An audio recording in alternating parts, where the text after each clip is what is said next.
I think Ryan Reynolds is the only actor who can get away with all this because I'm surprised that nobody has sued him by now. I mean, the amount of gags that he pulls on all the pop culture references is something beyond astounding. We getting close. You all know the drill. Intercept the convoy. Watch out for Cable. Hit it!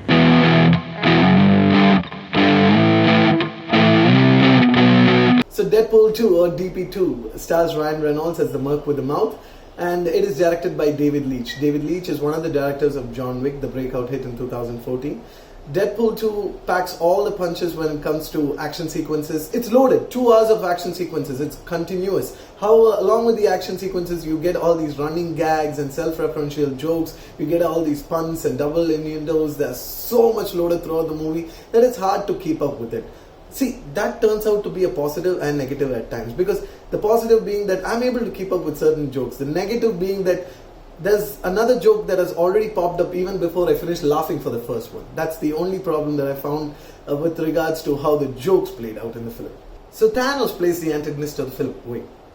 Josh Brolin plays the antagonist of the film. He stars as Cable, the time-traveling mutant. He's after a kid. He's trying to hunt down a kid who's actually going to cause some problems in the future. Now, where have we heard of this plotline before?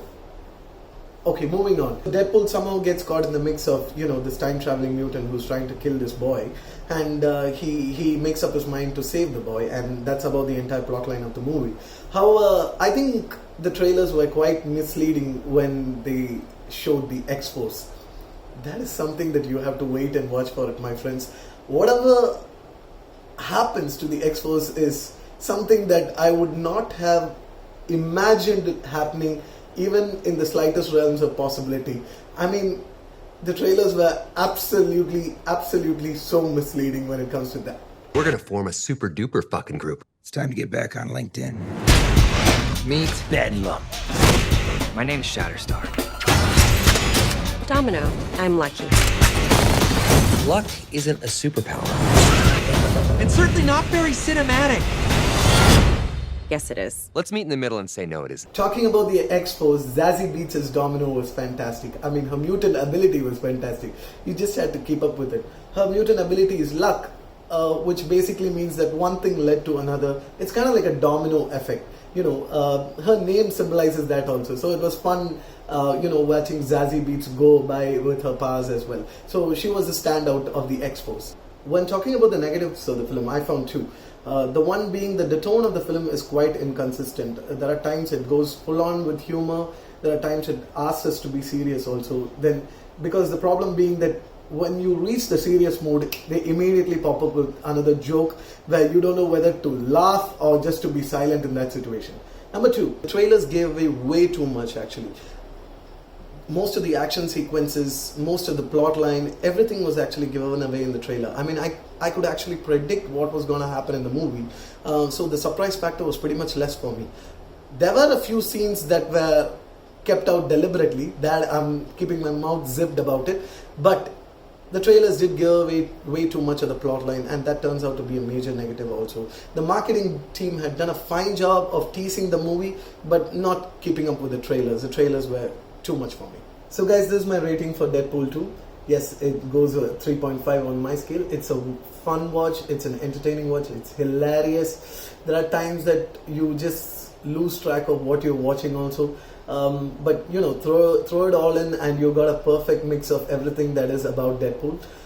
It is not as great as Deadpool 1, that was lightning in a bottle, but Deadpool 2, yes, as a sequel, it works. As a fun movie, it works even better, and as a Ryan Reynolds movie, it works great. Bring it on, One-Eyed Willie.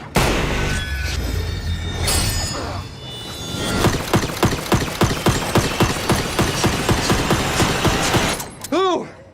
Yeah! Your bullets. They're really fast. Before I leave you guys, I just want to say stay for the mid-credit scene, because this movie has the best ever mid-credit scene or post-credit scene, however you want to call it. This movie has the best ever scene ever to happen in a Marvel movie. This mid-credit scene took me by surprise. Whatever happened left the audience roaring in laughter continuously for the next 5 minutes, and everyone left with a happy expression on their face. Trust me when I say this, I'm not exaggerating. Stay for it, you'll understand why. As always, thank you so much for watching my review. This is Siddharth saying bye bye for now. Take care. And last but not least, Peter. Any power you want to tell us about? I don't have one. I just saw the ad. You're in.